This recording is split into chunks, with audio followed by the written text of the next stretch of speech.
Imagine being a little kid with a fever. You're miserable, cranky, and now your mommy wants to take your temperature where? But now there's the Thermoscan instant thermometer. It takes a temperature here, like many doctors and hospitals now do. So you can take a temperature safely, easily, accurately, in just 1 second. And if Thermoscan is easy on this baby, imagine how well it works on the bigger variety. Thermoscan. The standard set by the federal government requires that a car with 2 airbags must help protect 2 passengers, ignoring the center seat passenger. The higher standard in the all-new DeVille by Cadillac, an air bank system which provides supplemental protection for not 1, not 2, but all 3 front seat passengers. The air bank system in the new V8-powered DeVille by Cadillac, creating a higher standard.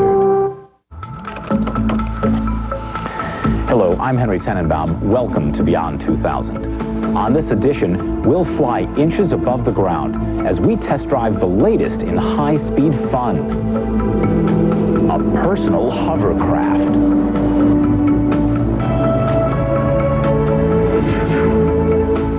And the weapons of war, thousands of them. How will we destroy them in what we hope will be the peaceful years beyond 2000?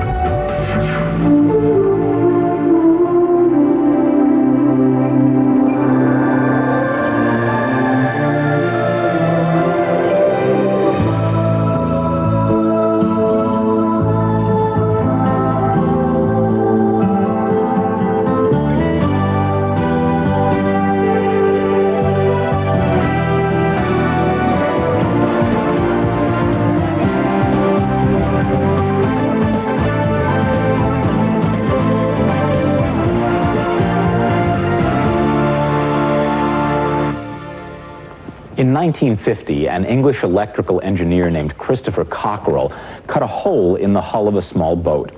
He borrowed his wife's vacuum cleaner and used it to blow air through that hole. He had this crazy idea that you could make the boat float on air. A crazy idea which we now call the hovercraft. 11 years later, the first experimental hovercraft was launched at Cowes on the Isle of Wight. It amazed skeptics by tearing across the surface of the water at speeds of 45 miles an hour. It was a true innovation, the first really new form of transportation since the invention of the jet plane. Not only that, but it looked like a lot of fun. But who would have guessed it would become a high-tech pleasure craft of the 90s?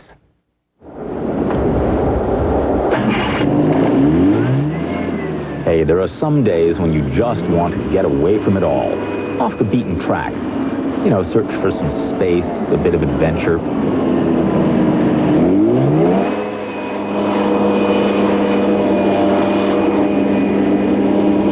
Fortunately, the local inhabitants didn't seem to be concerned at the strange gyrations Andrew was making on their beach.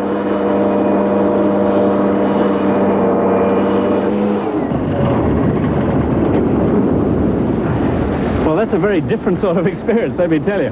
It's not like driving a car or even a boat, really. It's sort of difficult to steer. It tends to drift from side to side, but I'm told that you can really get the hang of these in literally 5 or 10 minutes.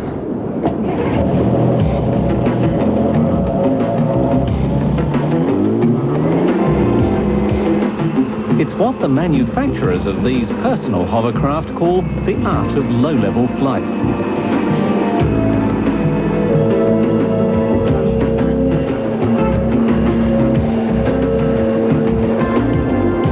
You're doubtless familiar with the large-scale hovercraft which ferry cars and passengers across the English Channel. Well, these sportscraft work on the same principle, except they're designed as fun for one. Riding on a cushion of air, the single-seater and twin-seater air riders can maneuver with the grace of a ballet dancer over sand, sea, and shallow surf. Both these air riders are powered by two-stroke, two-cylinder engines that deliver 55 horsepower. That's about the same capacity as the engines that are used in ultralight aircraft. Now, because they're both quite small and quite light, they can put on quite a turn of speed. This single-seater booster can cruise at 55 kilometres an hour and has a maximum speed of 70 kilometres an hour. The two-seater Hunter, which is a little heavier, goes just a little bit slower, but not much. That can cruise at a speed of 45 kilometres an hour and has a maximum speed of 65. With a design that seems to take its inspiration from a blend of racing car, powerboat and spacecraft, the fiberglass Air Riders can travel for 100 to 150 kilometres on a full tank. Part of the Air Rider's appeal lies in its ability to respond well to steering, often a problem with similar craft because of the lack of friction. These machines, however, can turn virtually in their own length. The German makers, Koenig, have introduced rudders aerodynamically shaped like flaps on the wing of an aeroplane to improve maneuverability. And to reduce costs and maintenance, they've added what's called a finger skirt to the bag which keeps the air in. The individual fingers can be taken off and replaced. Everything is designed to withstand the effects of salt water. The electrics, the engine, everything is insulated and corrosion-proof. But most important of all, the company guarantees that these craft are absolutely unsinkable. Well, let's go and put that to the test.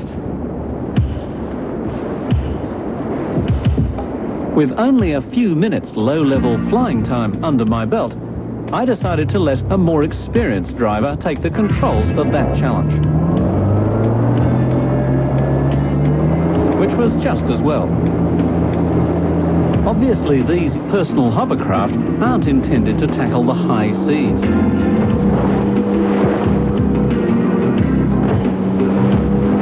They're happier over calm water. But it's reassuring to know that if the engine does stall, you're going to stay afloat.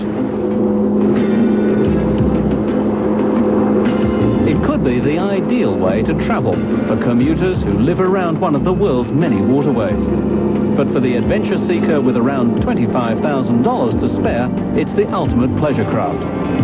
And, of course, at the end of the day, you simply glide on your cushion of air from the sea or sand onto a trailer and away you go.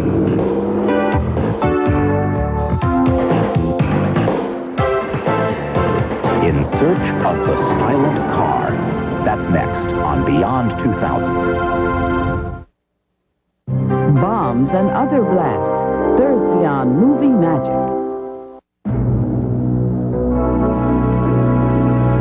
This is the all-new GMC Sonoma. There are so many changes that we couldn't tell you about all of them in 30 seconds, so we wrote a book about it.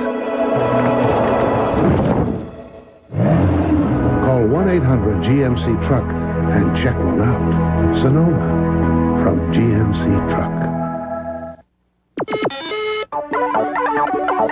You now command the supreme power in the universe. Railvac Renewal, a new kind of alkaline battery created to be reusable. Renewal batteries outlive copper tops because they're reusable 25 times or more. They outperform old-fashioned rechargeables because you get alkaline power in every charge. More power, more game time.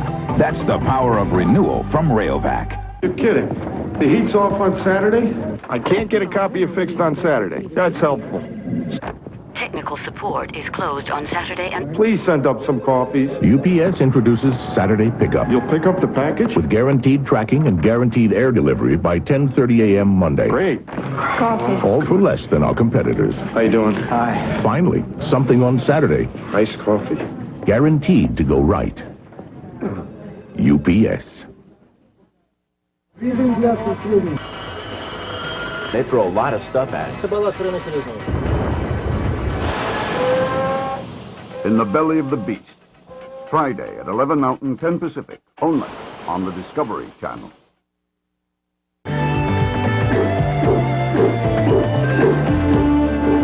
So many sounds bombard us as we go about our day.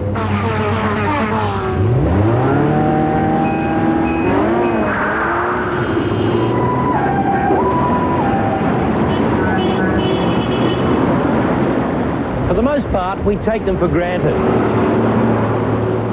That's until the decibel levels get too high.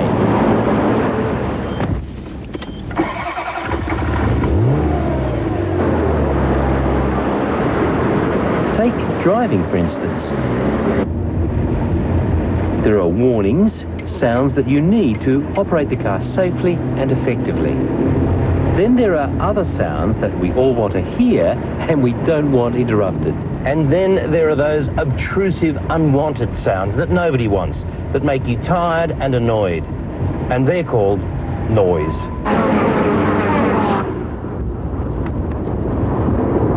To reduce it in a car's cabin is more complicated than in a concert hall.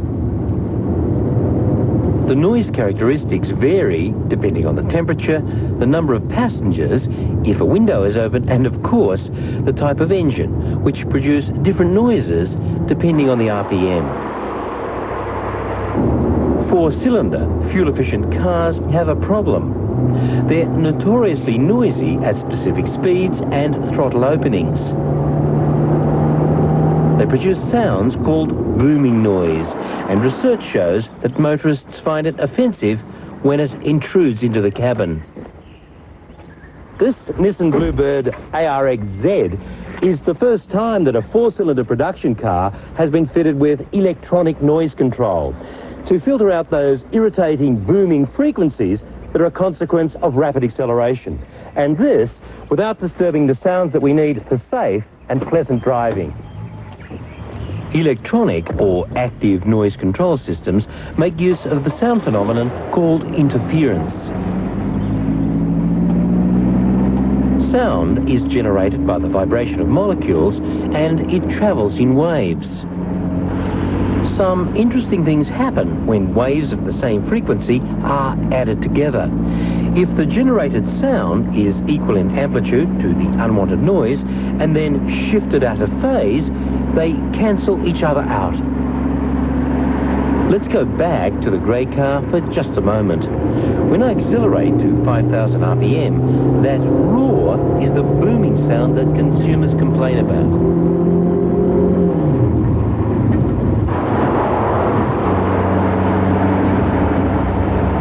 Back in the red car with the electronic noise control. Same stretch of road, same conditions. I'll accelerate through 3,000 to 5,000 RPM. That's what Nissan engineers call the sound of silence.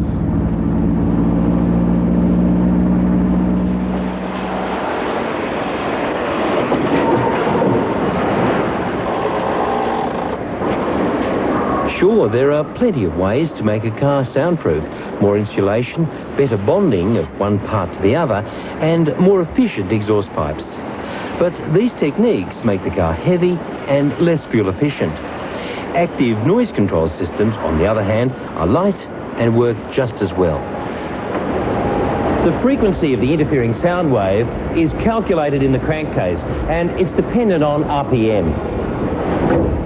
There are also 4 microphones in the cabin to assess alterations to the sound field, like if someone leaves a window open or a new passenger enters the cabin.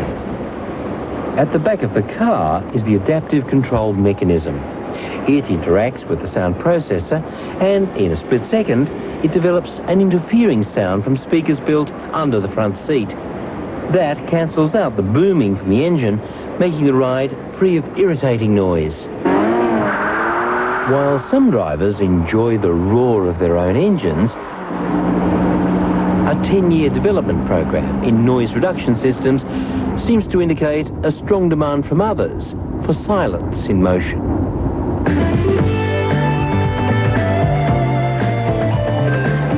Gosh, it sure has been great weather lately, hasn't it?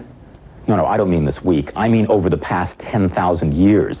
Based on studies of ice cores in Greenland, scientists say that we have had an unusual run of good weather during the past 10,000 years, which, by the way, happens to be the very period when human culture, language, and technology developed. During the previous 250,000 years, there were huge climatic swings from very hot to very cold to everything in between. In other words, our climate is less stable than scientists had believed, and some worry that as we add carbon dioxide to the atmosphere, as we fiddle with the ozone layer, we may push our planet back into its bad old habits. The authors of the study wrote, if the Earth came with an operating manual, the chapter on climate might begin with a caveat that the system has been adjusted at the factory for optimum comfort, so don't touch the dials. It lurks at the bottom of the lake. It has already killed thousands of unsuspecting victims. When we return, we'll investigate the mystery of Lake Cameroon. Nissan advertises their Altima as starting under $14,000. Yeah, but unlike the Oldsmobile Achieva Special Edition, that price doesn't include air, automatic, anti-lock brakes, AM/FM stereo, and floor mats. Things that can make an Altima finish just under 18 grand. The Achieva Special Edition with all that and more is only $13,995. Well, you could always split it with me. It's your money. Shipping a package to Omaha, that's a milk run. Tried customs in Shanghai. Red tape, regulations, the Great Wall of bureaucracy. That calls for local know-how. DHL, we'll take it from here. Over the years, the world's gotten harder and harder on smokers. And the painful truth is, every year, smoking's gotten harder and harder on you. This year, resolve to quit. Help save a life, your own. You really do have a sense of freedom when you're skydiving. You either want to skydive or you don't. I really got involved because I saw other people doing it and it just looked like a really neat sport. It's very physically and mentally straining. Meet the Fallen Angels on Challenge, Thursday at 11 Mountain, 10 Pacific, only on the Discovery Channel. Okay, ready? You want to buy something. Here's how to find it. The U.S. West Direct Yellow Pages. Or maybe you're in business. Good. Here's how you sell things. Let's clarify. You're a buyer again and there's something you want. No, really want. Where do you look? Whoa, fast learner. Now, being that this is, in fact, the great U.S. of A., if you want to buy something, bet the farm somebody wants to sell it to you. And how do you find each other? Amazing. Where to buy, where to sell. U.S. West Direct. Our traffic problems are going to get worse. In the next 5 years, there'll be 41,000 more cars on our roads during rush hour, fighting for the same amount of space. But there's good news. In the next 5 years, we plan to have 2 MAX lines operating, another one being built, and yet another one ready to go. Even when you're not riding TriMet, we're here to help you keep moving. Find out what we can do for you. Call 238-RIDE and ask for World's Greatest Transit Stuff.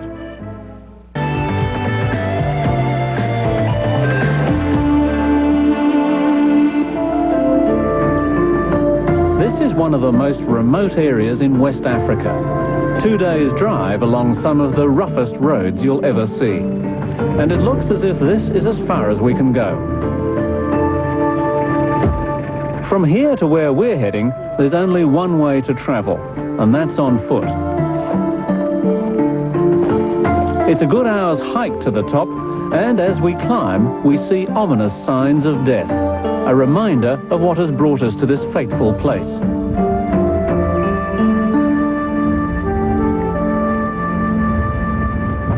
It's quiet around here now, around this lake in the highlands of Cameroon in West Africa. But it's a strange sort of quietness. That's because no one lives around here anymore. Not since a terrible tragedy that claimed the lives of 1,700 people. Beneath the calm surface of that lake down there lurks a killer which may well strike again. We would have heard a rumbling noise as bubbles of gas burst up from depth.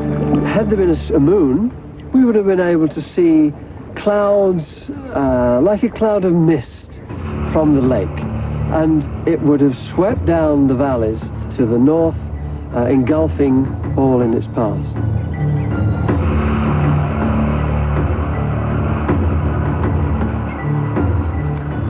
It was late at night, and in 3 villages, and a number of small settlements, lying in the valleys just to the north of Lake Nyos, most people were at home, inside. And then, silently and unannounced, death came, killing people where they lay in their beds. was an event that shocked the world, as the first television pictures showed the full horror of the disaster, from the thousands of dead cattle to the strangely blistered bodies of their village owners. This man was lucky to survive. Half the population in his village was killed, including 17 members of his own family. I saw my 2 children were dead. I thought it was lightning, that it was lightning who had killed the children. A registered victim of the Lake Nyos disaster, to this day, Thaddeus Tang bears the scars from the blistering on his legs. What made it all so much more frightening to those living around Lake Nyos was that nobody could explain what had happened. How did so many people die? And why had the lake mysteriously turned yellow? An appeal for help brought scientists from around the world to puzzle over the possible cause of this appalling disaster. Finally, they concluded that the culprit was a vast cloud of toxic carbon dioxide gas released from the depths of Lake Nyos, which asphyxiated its victims and caused that blistering of the skin because of the severe lack of oxygen. The lake lies in an area with a history of volcanic activity. It's thought that gases from deep within the earth seep to the surface and diffuse either directly into the bottom of the lake or into underground water systems which feed the lake. And that, scientists think, is how the carbon dioxide came to be there. Lake Nyos isn't the only lake in the world that contains carbon dioxide. It's fairly common. But in most other lakes, the water circulates on a seasonal basis, releasing the carbon dioxide gas into the atmosphere. But this lake is different. Because it's situated in the tropics, there's very little seasonal variation in temperature. And so what happens instead is that temperatures build up in certain layers right down, stratified through the lake. And that allows for an accumulation on a vast scale of carbon dioxide right in the depths of the lake. Usually, in a body of water, the temperature decreases as it gets deeper, with the warmest water at the top and the coldest at the bottom. And because cold water is heavier than warm water, it stays there. That is, until a change in atmospheric temperature at the surface causes the upper layer of water to become cooler. Then it sinks down, pushing a lower layer up to the top, a process called inversion. But here in the tropics, that almost never happens. And so, Lake Nyos kept a warm lid on its cold, deadly secret. The carbon dioxide in the lake is dissolved out there in the water, just in the same way as carbon dioxide is dissolved in this fizzy drink here. Now, if you change the pressure, what happens is that the carbon dioxide is released. So what could have happened to shake up the normally calm Lake Nyos, releasing an estimated 60 million cubic meters of lethal carbon dioxide? A possible clue is that the disaster happened in August, the height of the West African rainy season. One theory is based on observations that the climate has been changing, bringing wetter rainy seasons and colder prevailing winds. That could have altered the temperature of the lake, triggering a turnover in the layers of water and causing the gas to erupt to the surface. Even so, the 1986 discharge is believed to have released only 1/5 of the total amount of carbon dioxide trapped in the lake at that time.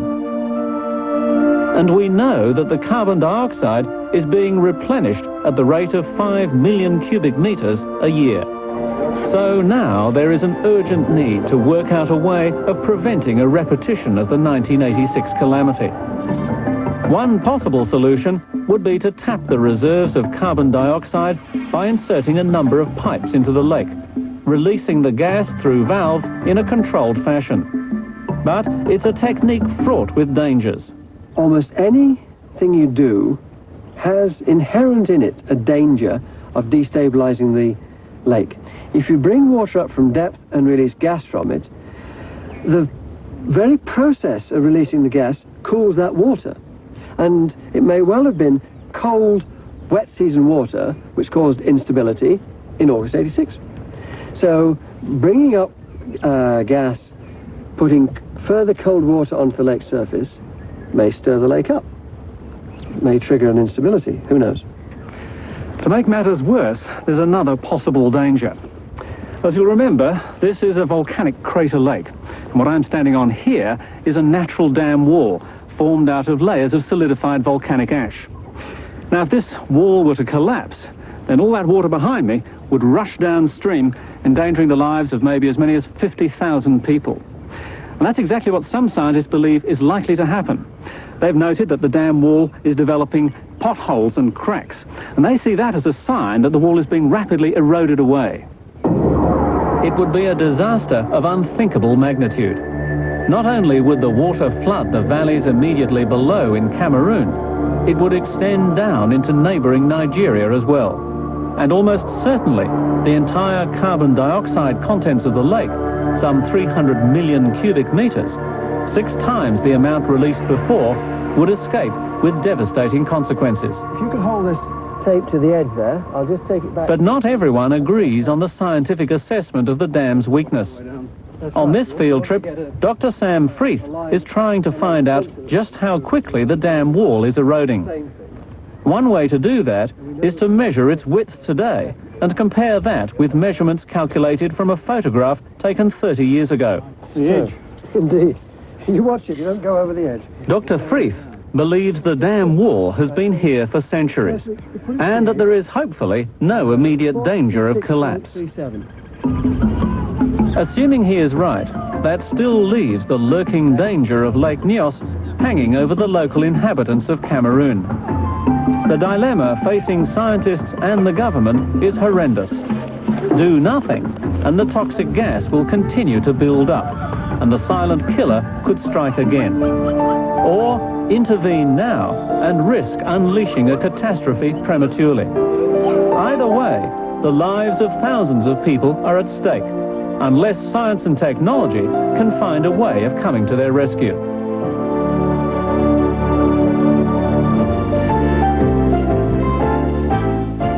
We know more about our health today than ever before in history.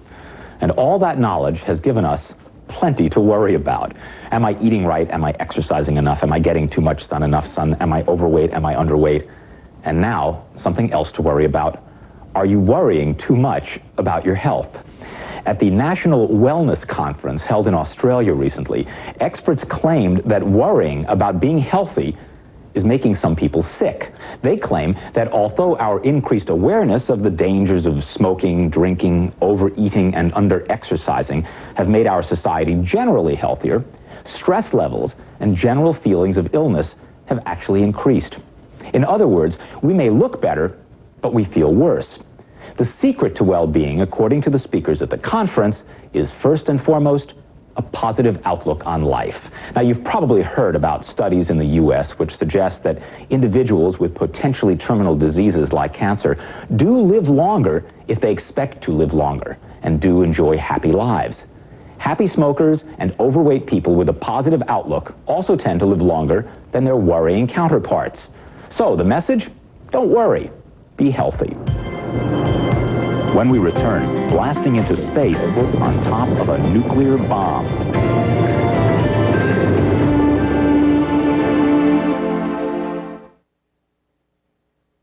Isolated island sanctuaries next on The Living Planet.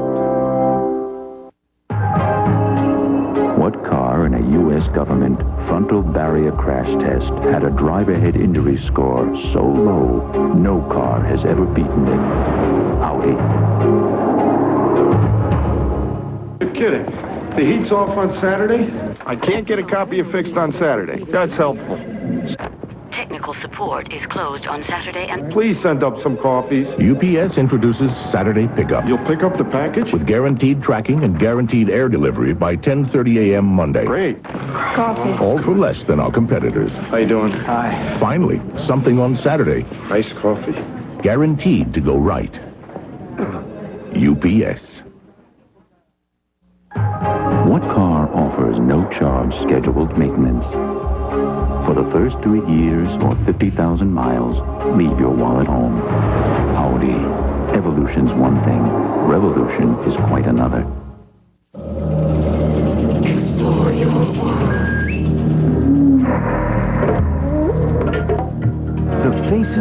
Discovery are the faces of the world.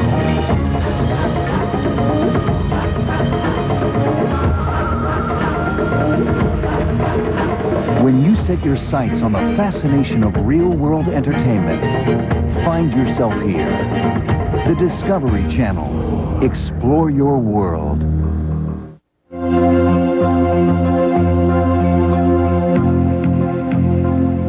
The subject of nuclear power is a controversial one at the best of times. But when it comes to space travel, space exploration, the establishment of bases on the Moon and on Mars, for example, then it's a difficult option to ignore. And here in Albuquerque, New Mexico, 2 extraordinary programs are underway to develop techniques for using nuclear power in space. On the rocket or propulsion side, we haven't really advanced much since launches like this huge Saturn V rocket sent Apollo astronauts to the Moon with some 7.5 million pounds of thrust just in the first stage alone. And since then, no other rocket has come close to the Saturn V in lifting power, except perhaps the Russian Energia. But when it comes to the great journeys across the solar system, both manned and unmanned, in the early part of the next century, not even the giant Saturn V rocket and its huge F1 engine are going to be able to deliver the type of performance that's needed. Ironically, in some ways, because it's just too big. It all comes down to fuel, weight, length of time for the journey, using different methods of propulsion. A rocket using conventional chemical fuels, such as liquid oxygen and liquid hydrogen, might need some 200 tons of fuel to carry 100 tons of payload from Earth orbit over the 50 million miles or 80 million kilometers to Mars in 9 months.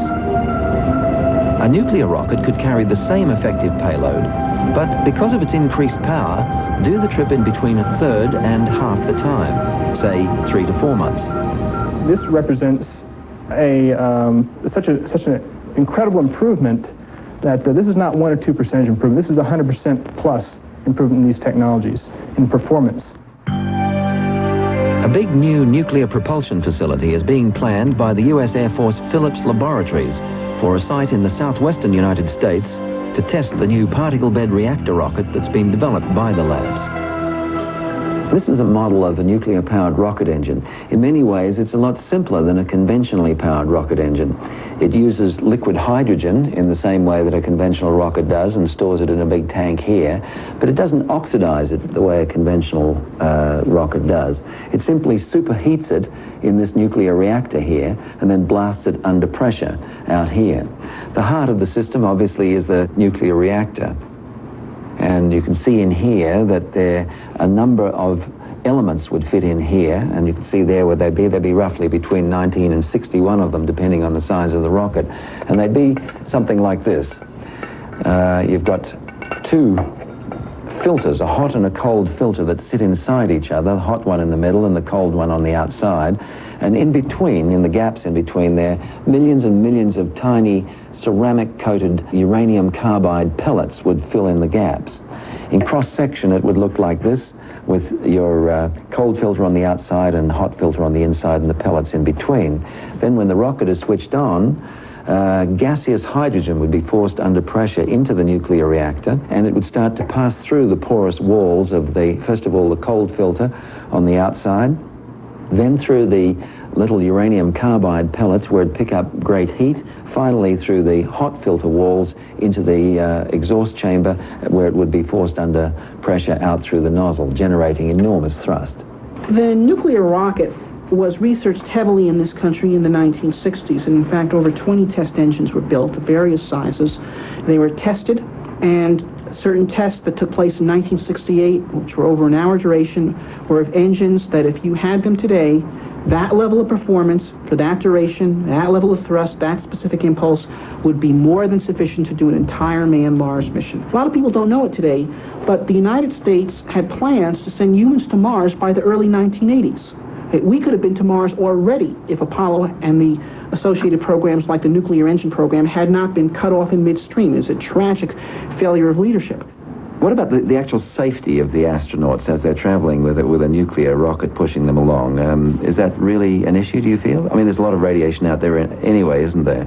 That's true, and in fact, any serious analysis will show that the safety of the astronauts is greatly increased by using the nuclear engine, and there's two reasons for that. One is, if you want to with a nuclear engine, you can take the same payload and travel faster, and that's going to cut the crew's radiation dose from interplanetary sources, from cosmic rays and from solar flares. But there's another thing you could do. For the same cost mission, for the same mass in LEO, you could have a much larger payload, which means you could have much thicker radiation shielding on the ship, and more importantly, probably, much more robust life support systems on the ship.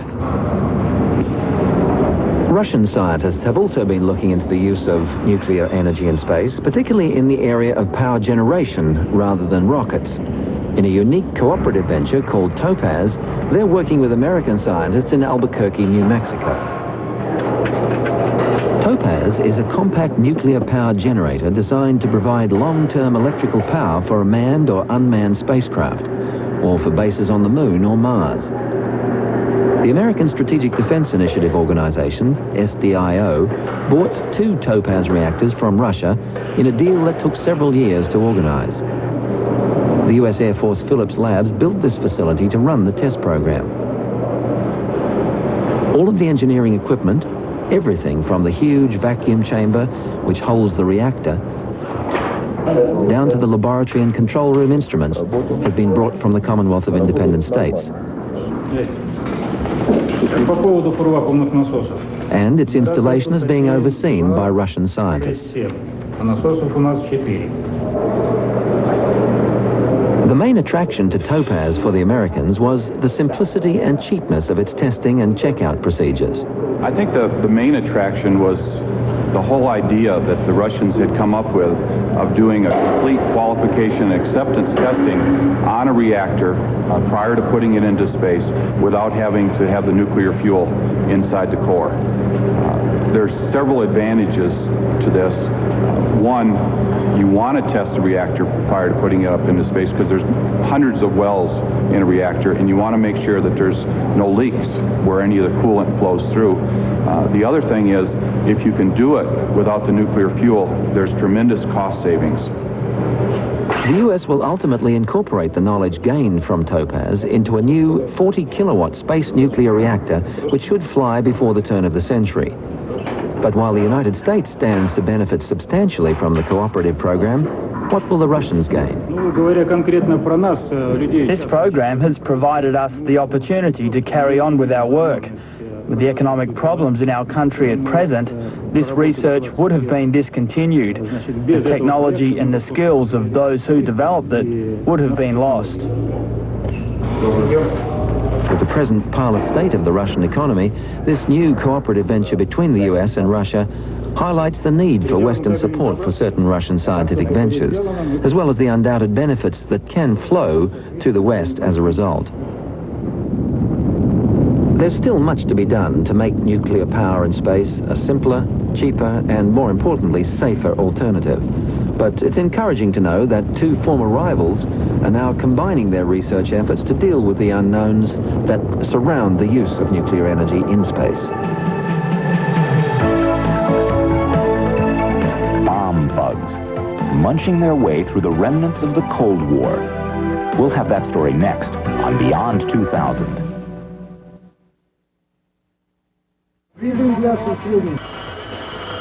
They throw a lot of stuff at us. In the belly of the beast, Friday at 11 Mountain, 10 Pacific, only on the Discovery Channel. I can see clearly now the rain is gone. I can see all obstacles in my way. Gone are the dark. Presenting the RCA 52-inch projection screen home theater. It's bigger and brighter than almost anything out there. Buy select RCA entertainment products and we'll send you Nipper and Chipper.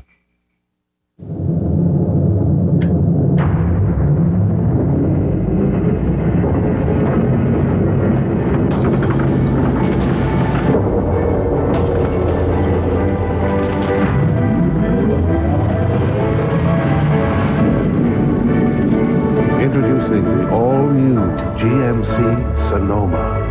We've packed everything we know into this one, Sonoma from GMC Truck.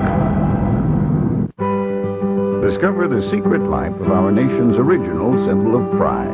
Witness the return of America's wild turkey on the Natural World. Sunday at 9 Mountain, 8 Pacific, only on the Discovery Channel. 呢度有個叉骨攤有個嘢好好食嘅，但係點解佢唔就咁叫蛋卷呢？ De kipburrito bij Tacotuin is gewoon een soort lumpia. Son imposibles de describir y nunca he probado nada igual. Crunchy, fresh, and filled with chicken meat or refried beans. No wonder they're world famous. They're from Taco Time. We make it fresh every day. Taco Time.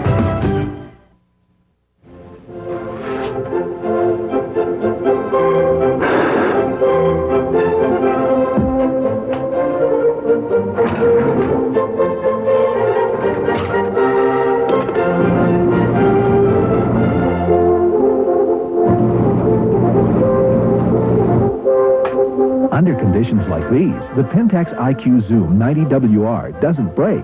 It snaps. Don't miss the factory discount sale 3 days only.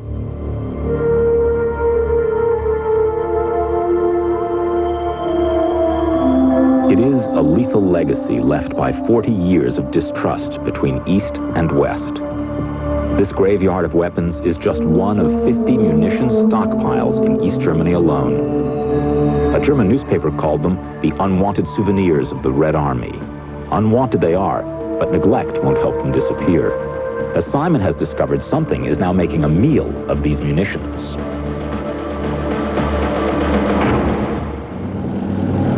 Most of the former GDR's arsenal of aircraft, armoured personnel carriers and jeeps has now been taken over for use by the Federal German Army. But so much of the munitions and the hardware that was stockpiled in the East over the past few decades is now worthless and dangerous and must be destroyed.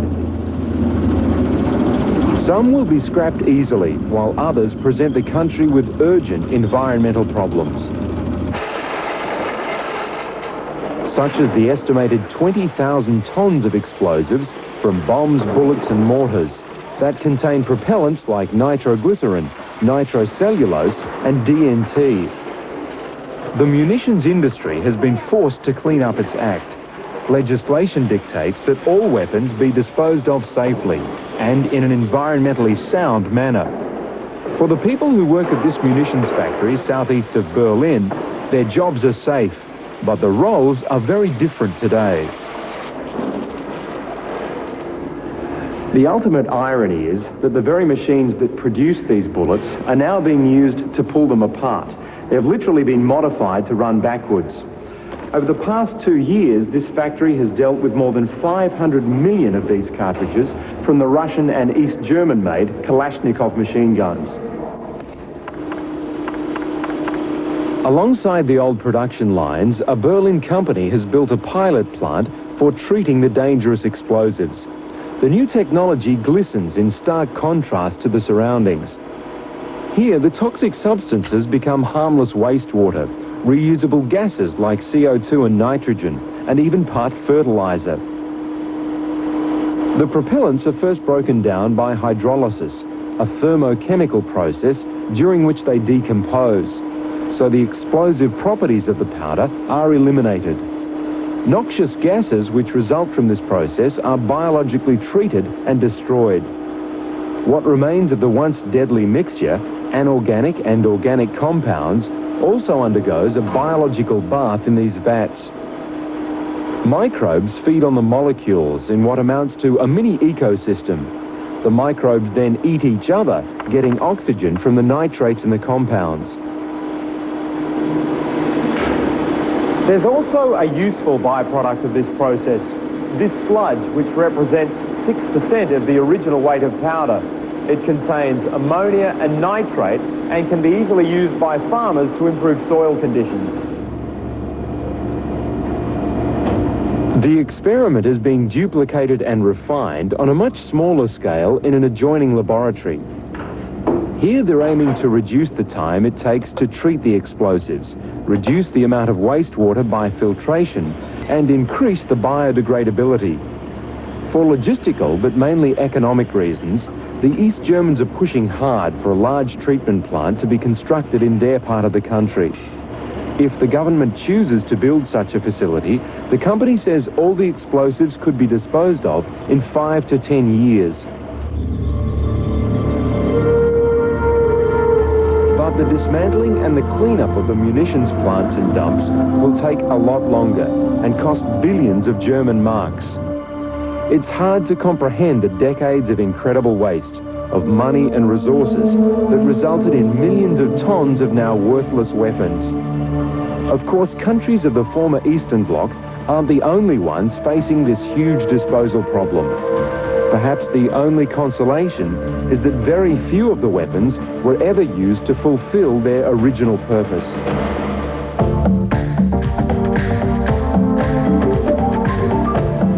Coming up next, the Great Oak of Sherwood Forest, a living legend that could last forever.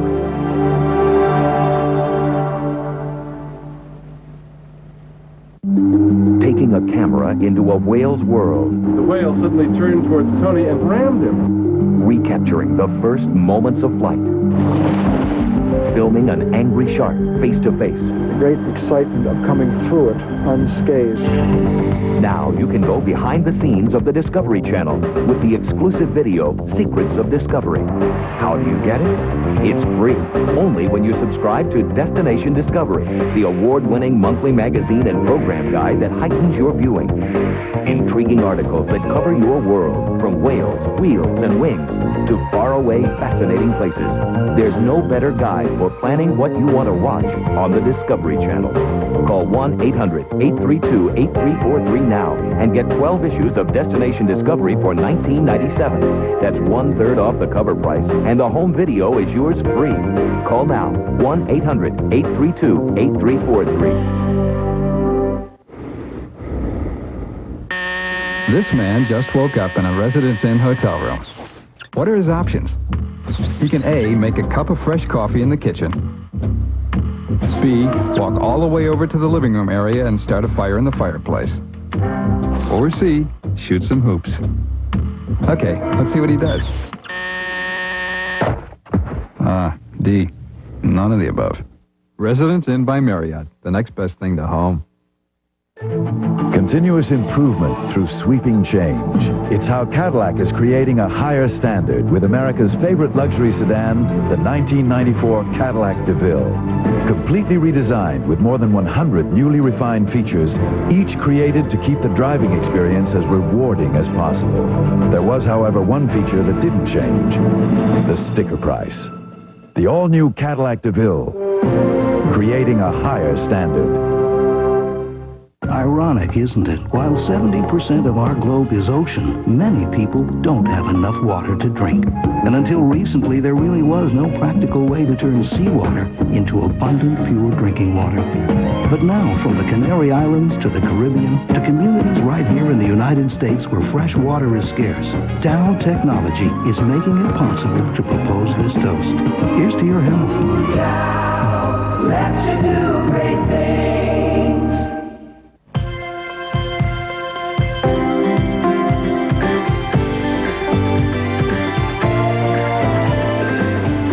This tree has its roots in one of Britain's most enduring legends. It's been growing here for well over 800 years, some say for as long as 1100.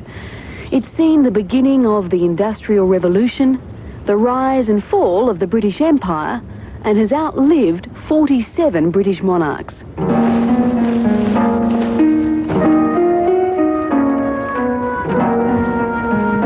But this tree is most famous for who it played host to. It's said that Robin Hood and his band of merry thieves had their camp beneath the branches.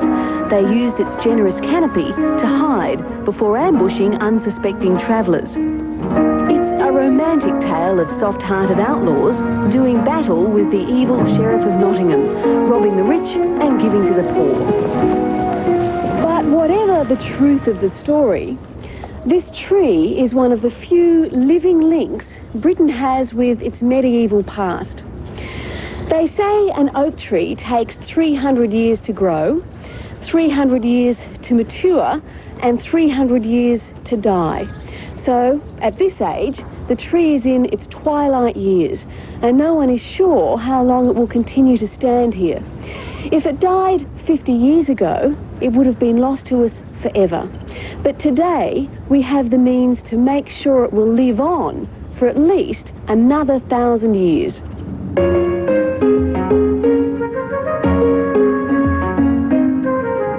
In a small greenhouse on the outskirts of Nottingham, Robin Hood's favourite tree has been cloned. You're looking at several hundred genetic copies, albeit small ones, of the major oak of Sherwood Forest. Genetic cloning has been known to gardeners for many years. Rose growers propagate plants asexually, that is, from cuttings, so no other genetic material is used. But trees are more difficult to propagate this way. This is a twig taken from an old oak tree and spliced onto an established rootstock. Instead of growing into a complete tree, it continued its established way of life as a branch and grew across the ground. A cutting will do the same thing. Take a twig and try to produce a replica tree, and all you end up with is a bigger twig. But there is a part of the tree that contains pure genetic material that isn't programmed and can be manipulated. The tree's newest buds. A company called Micropropagation Services took tiny cuttings of the buds and placed them in a chemical soup of growth hormones and nutrients. This concoction induced lots of shoots to grow. These were divided and redivided until enough stock had been produced. The shoots were then placed in a different medium to induce the growth of roots. After several days, they were planted in the greenhouse. This replica of Robin's oak is about 12 weeks old. It contains the same genetic code as the original tree that was laid down perhaps 1,000 years ago. This tree will grow large, spreading branches and have a thick, massive trunk, just like its parent. But there are some things in a tree that cloning has no control over. This won't be a twin, because exactly where the branches form is a matter for the environment to decide. Placement in a forest, access to sunlight, birds taking off with buds, all these things will decide the final form of the tree. The major oak's form is starting to work against it. Its spreading branches are now too heavy to hold themselves up. They're supported with steel cables and wooden struts. It's also undergone several treatments to remove fungus from inside the damaged trunk. Since these intensive care measures have been put in place, the tree has actually become healthier, and some experts say it's even started to grow again. Meanwhile, the council is deciding where to site the new tree. Having a tree, whether the original or a progeny, is important to the local community, which has built an industry around the legend. Shops, toys and theatre all lure the tourists. They seized Robin Hood, don't it? They seized him. And soon, tourists will be able to take home their own piece of Sherwood Forest. Micropropagation Services is planning to sell the seedling clones of Robin's favourite tree. We won't know how this little tree turns out until Beyond 3000 returns to update the story.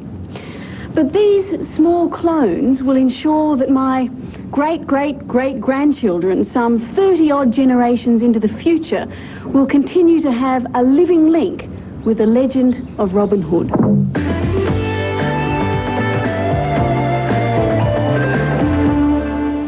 The genetic revolution is still young when compared to most other branches of science, but as the secrets of the DNA code are fully unlocked, we can expect to see it become a revolution with impact like none other in history.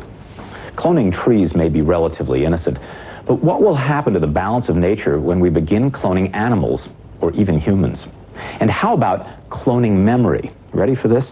At a conference hosted by the University of Arizona, scientists discussed such far-reaching possibilities as placing human consciousness and memories into storage when an individual's body is reaching the end of its natural life, and then later being able to transfer those memories into a new body. This controversial concept offers the possibility of mental immortality, but it raises some very scary questions. Who gets to preserve their memories? What would the legal status of the new person be? Could he or she inherit assets from the old body? And of course, where do you get the bodies to receive someone else's consciousness? Well, fortunately, you'll have lots of time to contemplate these questions because A, the technology is nowhere near ready, and B, that's the end of this program. You can think about it right up until our next segment of Beyond 2000. I'm Henry Tenenbaum. I hope you'll join us then. So long.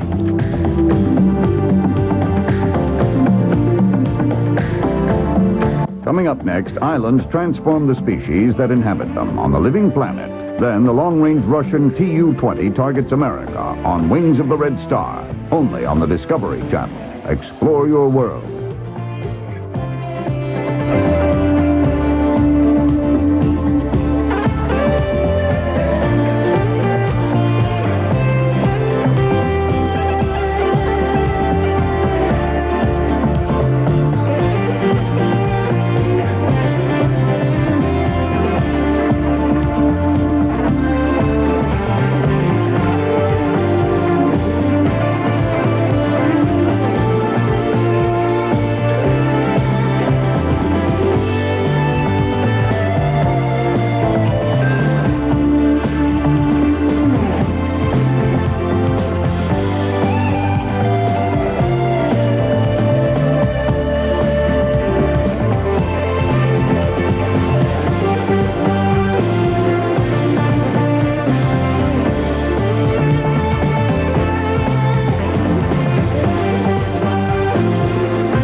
A ghostly vessel, Thursday on Pacifica. Ready for another Oldsmobile commercial? Obviously, you've missed a few, like our new Achieva Special Edition. Surprised? That's